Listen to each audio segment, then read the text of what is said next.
今回の企画はガンダム40周年を記念したスペシャルコラボ映像企画という形でスタートいたしました。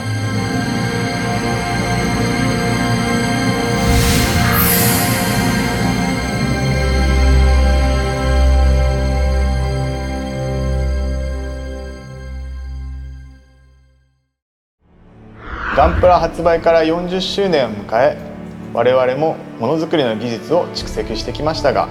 我々とは異なる視点でものづくりをしている方とタッグを組めればガンプラのイノベーションが起こせるのではないかと思い、今回の開発がスタートしました。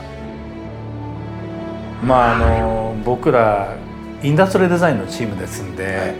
今までの例えば僕のアメリカの大学の先輩のシドミードさんとかいろんな方がやっぱりガンダムの新しいデザインっていうのをもういろんなアングルからチャレンジされてて、さて自分は何できるかなって思ったんですけども、僕らのチームの強みっていうのを最大限に生かして、なおかつやっぱりファースト78っていうのは僕はもうリアルタイムの世代ですんで、それをいろんな今の技術とかもう40年間ずっともうサウナイズさんもバンダイさんも積み上げたそのノウハウっていうのを最大限に生かしたなんか一つのデザインってできないかなって一番最初に思ったんですね。今回やるにあたってどうしても大事にしたかった部分っていうのがあくまでプロダクトデザインであると。ガンダムなんだけど、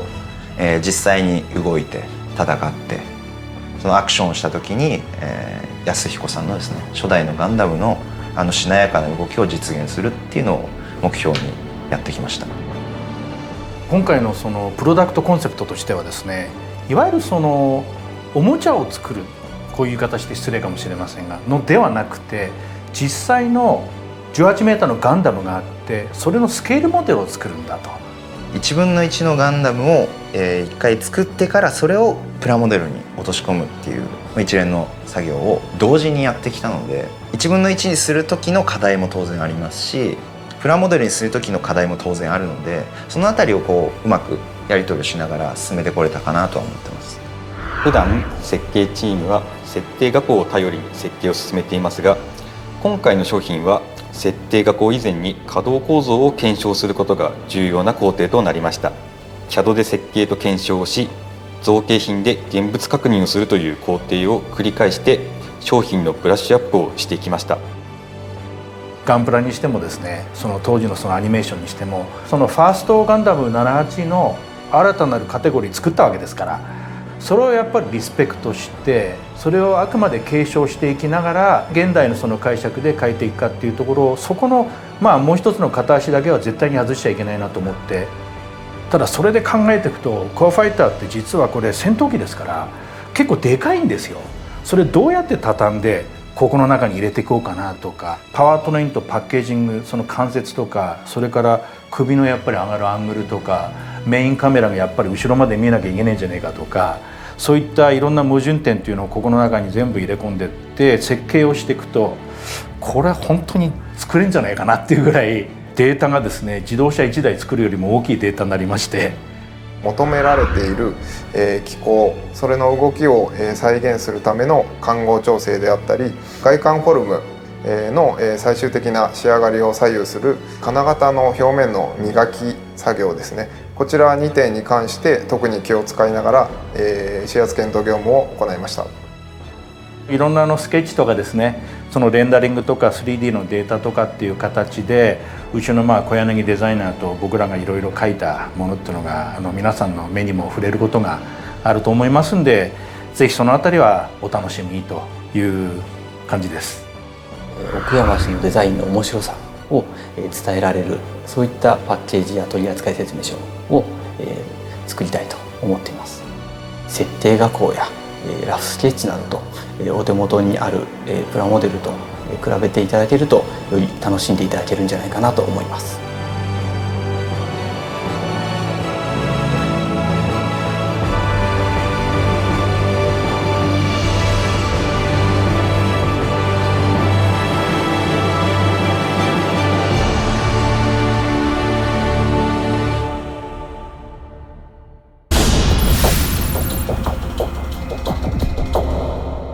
お腹周りは、本来はコアファイターが縦にこう入ってる部分なんですけども、今回それを全面的に見直しまして、コアファイターは胴体の方に集約し、腰回りの可動を柔軟にしようっていう考えのもとでやってます。今だとガンプラですとスカートアーマーっていってこう一枚一枚が開くものが主流になってますけども、あくまで79年のガンダムっていうのはここが一体になっていて、それを前提として今回一体でやりつつもこの腰回りの可動範囲っていうのは犠牲にしないようにデザインをしている部分です。本来人間の関節っていうのは二軸ではなく一軸でできていると。軸が少ないと強度も上がるんですね。なので一軸かつ、しなやかな動きを両立するっていうのが今回ポイントにやってきたところですね。初代のガンダムっていうのはねじり作画的な表現があったんですけども、もう一軸回転軸を入れることによって外観の綺麗なラインを実現するための範囲でねじれる動くようにしている。ガンダムもともと胸の造形ってほとんど平らなその面の構成でこうやってできてたんですけども、そこに実はほんのちょっとこう R をつけてあげるだけで光の当たり方がいきなりその巨大なものに見えたりとか高級感が出たりとか表面に強度が出るんですね。ガンダムのシールドって全部こう平面構成が基本だったんですけど、今回監督ともお話をして平面で構成すると、後ろに飛んでいってしまうと、そうすると味方に当たるっていう懸念があるのでネガ面っていうのを入れる挑戦をしてるんですが、弾をね受けた時に弾く方向をコントロールするっていう意味合いがあります。バックパックもあくまでガンダムが工業製品であるっていう前提で考えた時にやっぱり後ろに転倒するとか、それを守るために今回バンパーみたいなものを設けてます。あらゆる部分にこの製品としてこの使用に耐えうる考え方を盛り込んでいます。このガンプラを手にして組み立てながらぜひ見ていただきたいのは、この光の入り方、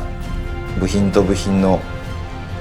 関係というか、そういった部分のこの線のつながり方みたいな部分も注目して見ていただけると、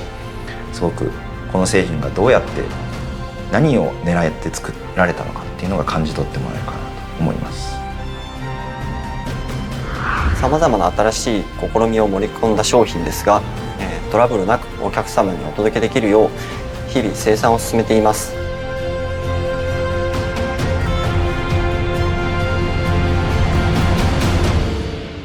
皆さんと同じファンとして今回は本当に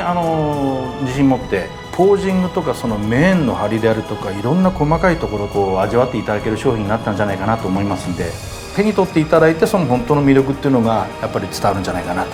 思ってます。